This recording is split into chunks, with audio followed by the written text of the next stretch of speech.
session of Irish History from the Hedgerow at the Irish Roots Cafe, produced by IrishRoots.com with Peter Riley Adams and Michael O'Laughlin. Find a spot on the warm, sunny side of the hedgerow now. Today's session is about to begin. They were rough, unpolished men, brilliant scholars, teaching by the side of the road, in small rooms, in nooks and crannies, wherever and whenever possible. Such men as these, they were the teachers of the Hedge.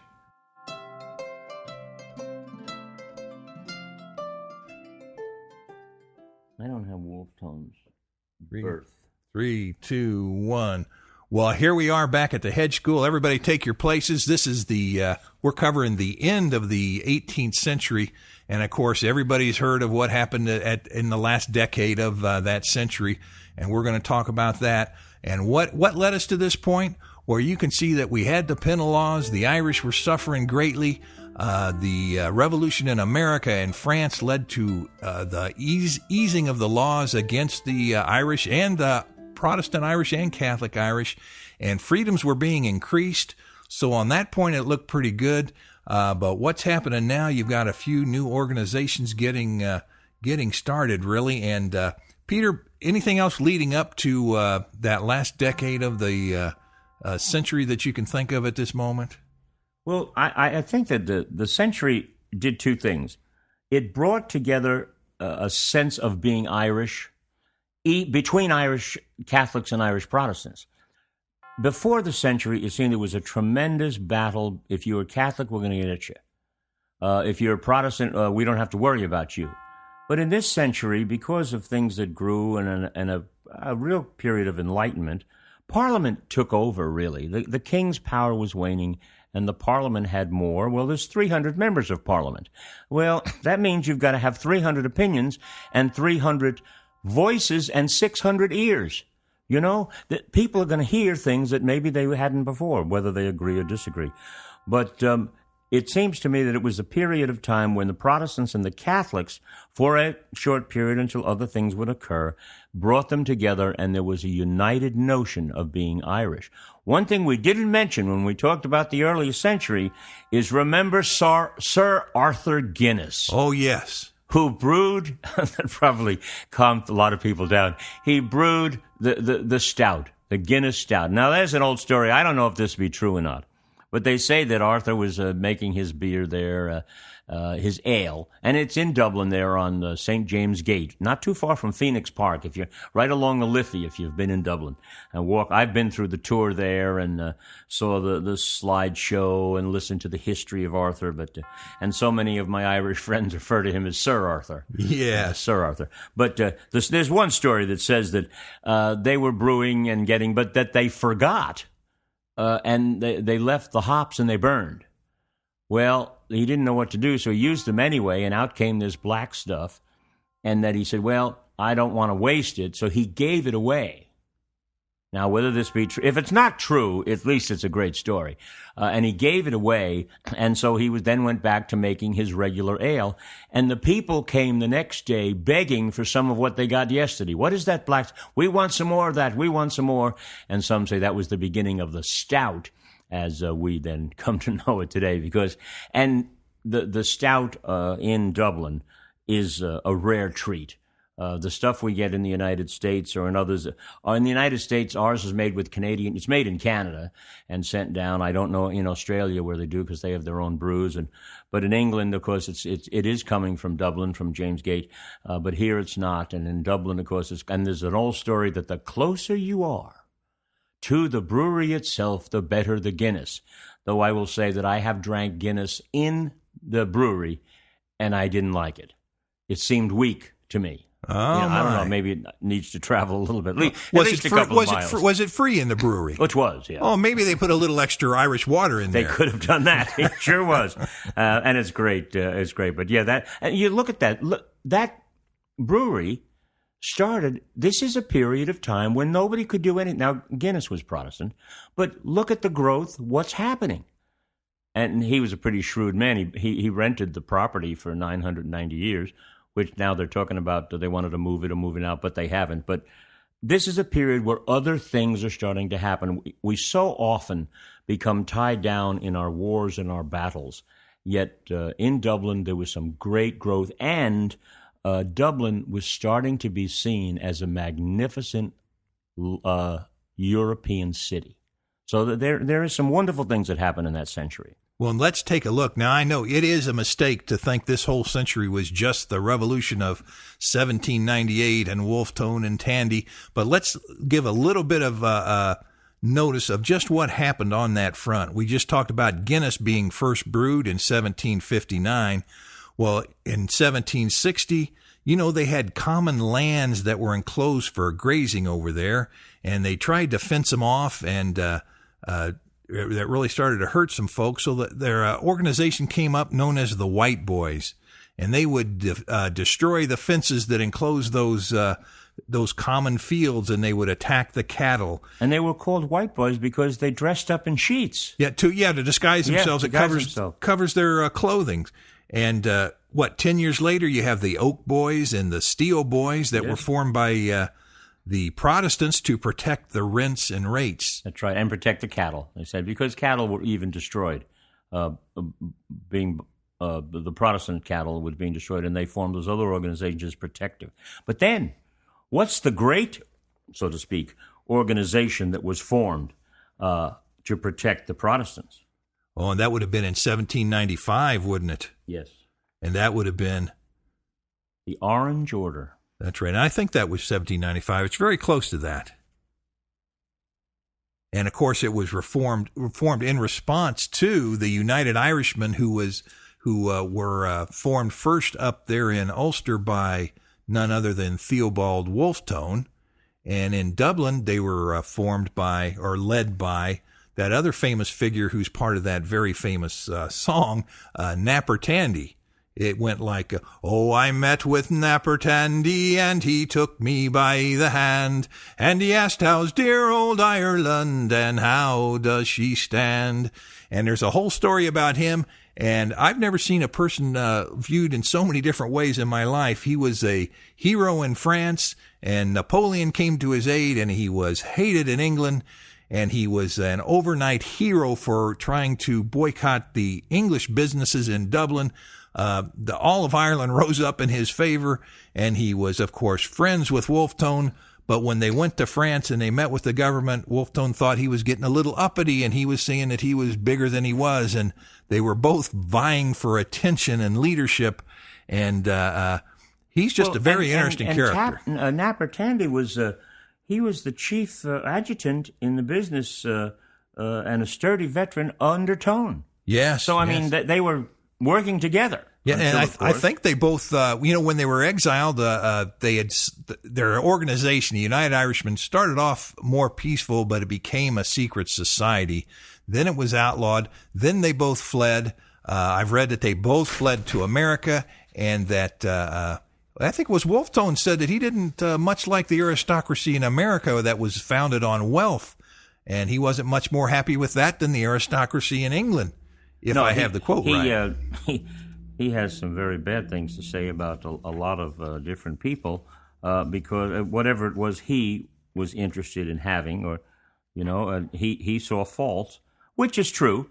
No matter where you go, you're going to find great fault in things.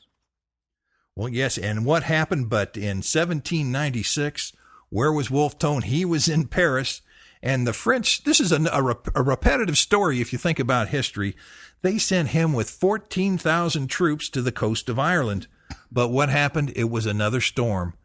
Sometimes I'm thinking these troops didn't want to fight as bad as they might, because all these armadas take off. Now, when they're sunk, you understand it. But when they just turn around and come back and say the seas were too rough, sometimes I'm wondering if it wasn't a bluff. And it could have been some mutiny right on the very ships. Oh, that's right. You talk about Wolfetone going to different places and liking and not liking, whether he thought it was a money power grab, or those with money wanted to dominate everything in the aristocracy in the United States.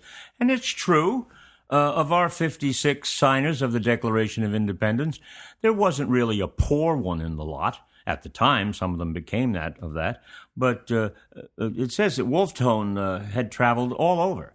And, of course, he had been in Ireland, been in the United States. He had been in England. And there's a quote of his, and he says, "I have now seen the Parliament of Ireland, the Parliament of England, the Congress of the United States of America, the Corps Legislatif of France, and the Convention Batave. I have likewise seen our shabby volunteer convention in 1783, remember that in Kilkenny, and the General Committee of the Catholics in 1793. So that I have seen, in the way of deliberative bodies, as many, I believe, as most men. And of all those I have mentioned, beyond all comparison, the most shamefully profligate and abandoned of all sense of virtue, principle, or even common decency, was the legislative of my own unfortunate country. The scoundrels! I lose my temper every time I think of them." Wolfetone. And, of course, that Wolfetone's compadre there that was with him, and then they got a little touchy with each other. But Wolfetone was actually a Protestant. Yes. And Tandy was a Catholic, which was a rare thing for him to rise so high and so fast. Well, you see, that what I think is that in that century, Protestants and Catholics weren't looking at each other as evil in the same way as it had been before. And they both discovered they had common principles of which they could stand together, that being a free, united Ireland. And I'll just add this in just to, you got to share some of these things you find out. But they made a lot of fun of Napper Tandy, and they said, of course, that he drank too much, whether it was during warfare or during peace. And one of his opponents in the Parliament said, "I think that Napper Tandy's nose could itself run for Parliament because it was one of the biggest appendages I have ever seen. It was amazing." And he was a tall man. Some people say 7 feet tall. So I can imagine what a fella he would have been. And he was son of a merchant there. And he was a part of the Dublin Corporation. He also became famous in the early days for fighting corruption. And we could use a little bit of that here today, couldn't we? Certainly could. We certainly could. And, I suppose when we think of, you can't say things, you must be more civil. Oh, they've been, Andrew Jackson beat one of his opponents on the steps of the Capitol. Remember that Aaron Burr shot and killed Alexander Hamilton. You have all sorts of interesting things happening in history. Well, we'll talk about another fleet of ships that left under the direction of Napper Tandy.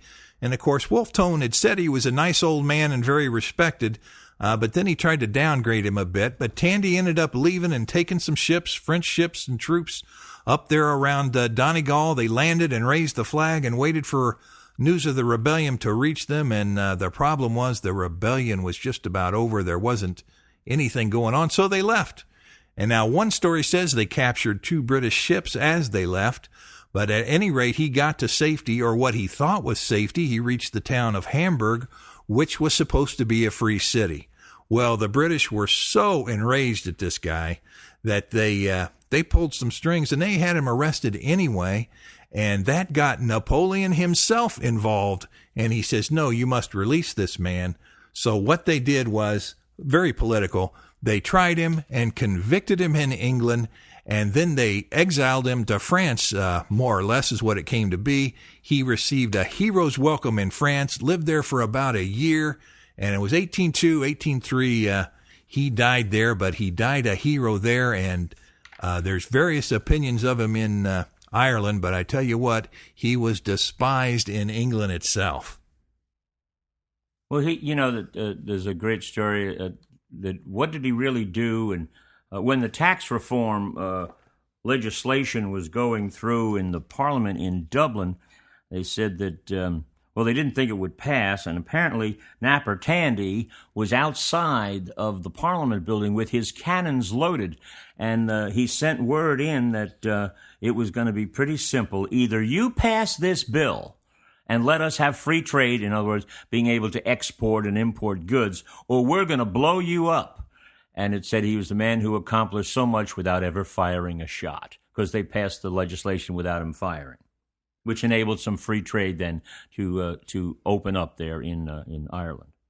Well, now let's take a look. I guess we'll talk about 2 things. What do you think, Peter? We'll talk about If you've got anything there on Vinegar Hill, and I might have a few things on the battle at Arklow in that 1798 rebellion. Well, what I want to do on that is at the end of our session, I'm going to do a song.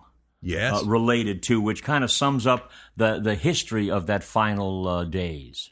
Yes, and there were two Father Murphys that were awful famous in that rebellion. It was John and Michael. Yes. Yeah, and honestly, I'm not sure if I think they get them mixed up sometimes. One was killed earlier and the other one continued on to lead, but you do have, we just mentioned him as Father Murphy. Well, it's just like they talk about Patrick. St. Patrick might have been the combination of more than one Patrick in Irish history going back many, many centuries. I think that might have happened here as well. Well, if we move on into the actual how the battle shaped up, the whole principle was that people would rise up all over in different parts of Ireland and overtax the British forces that were there. And 1798 was the year when it finally came about. Now, a lot of places did rise up, but Meath and Kildare and Dublin, the revolts really, they might have succeeded initially, but they soon failed. Now, France did send several ships to invade Ireland, and up there I think they made a final stand at Castlebar, and they were victorious at first, but as reinforcements arrived, the English ended up quelling that revolt too, which really leaves us with County Wexford. And if you remember, back when we were talking in the 1600s, Wexford was hit hard and directly by Cromwell, and there was not one Irish landowner left in that county when he was done. So those people had remembered, and it's sort of fitting that this might have been where they rose and fought the hardest. And remember that Wexford is on the coast. It's the southeast coast of Ireland, and I think coastal towns, as we even when we were talking about the Vikings and we're talking about Cromwell, so much happened in coastal areas because of navies and people coming in on ships, where slower things happen in the Midlands. So it's important here, and this was a great battle of almost finality. They said, after the 1691 battles and whether it be at the Boyne or over in Limerick, the Catholics said, well, we're done. We've been beaten. It's okay. And they settled down. Well, now you're talking a couple of generations later, and other things are developing, and there's alliances being made with the French, and a new class is rising in Ireland. And so other alliances in order to become free. The human spirit to be free had never died in the Irish. And if you look and you take a look at the times there in Wicklow and Wexford, the attack on Arklow came about in June, and it was led by Billy Burns of the Ballymanus Corps of Wicklow men. And, of course, that's just right there adjacent to Wexford. And if you read some of the descriptions, you'll see there was 20,000 Irish rebels, and they'd gathered in the area. They weren't really formed up into battalions or regular organized units. Now, that's no surprise, is it? They were sort of, if you came with a bunch of folks from your area or your townland, you stuck with them. And you were sort of fighting independently, but all together. And that, of course, was one of the problems. But I think they were so desperate at some of the situations there that they didn't care. And out of those 20,000 men, I've read where 3,000 of them would have pikes, which was an old-fashioned weapon. And maybe 2,000 of them started out with weapons. And the preferred weapon of that day now, they were all flintlocks with the British Army, not the matchlock. And the grenadiers had started to disappear. Back in 1691, we talked about the grenadiers. They would hurl those grenades. Well, now that for some reason that had fallen out of use, and I don't know why. It's just what I read. But here, these 20,000 men are marching, and they've got nearby a lot of children or a lot of women and some children, because they were afraid the army would come along, take them and kill them as these battles progressed. So they stayed close to their own men. It's really a strange situation. And they say after the war, more people were killed after this war than during it, and it was people on their knees begging for to be spared, and they were slaughtered anyway. Now, as this starts to come about, you can imagine what might have happened. People Well, the tactics of the English had changed too, primarily because of the guerrilla fighting that was imposed on them in America. And they had units that were forming up, and they fought independently, not just in a straight line where they'd march forward and take all the shells and all the attacks. The old way of fighting was changing. It had always been everybody, let's go to the battlefield, and then we'll fight there, rather than, okay, here comes that army. And this was, Napoleon is one that actually started some of this, his style, that you attack them when they're on their way. Mm-hmm. And then, of course, the Americans did that. Yes. Well, when you're discovering how people are fighting battles in other places, and since the British have been going to America, others went to America, but ships went back and forth. Well, what goes on in one place is then heard in another place, and then someone says, wait a minute, I think we'll try that. And so the methods of military fighting was obviously changing because other ideas were coming. The status quo was no longer there. New things were happening. And the Brown Bess.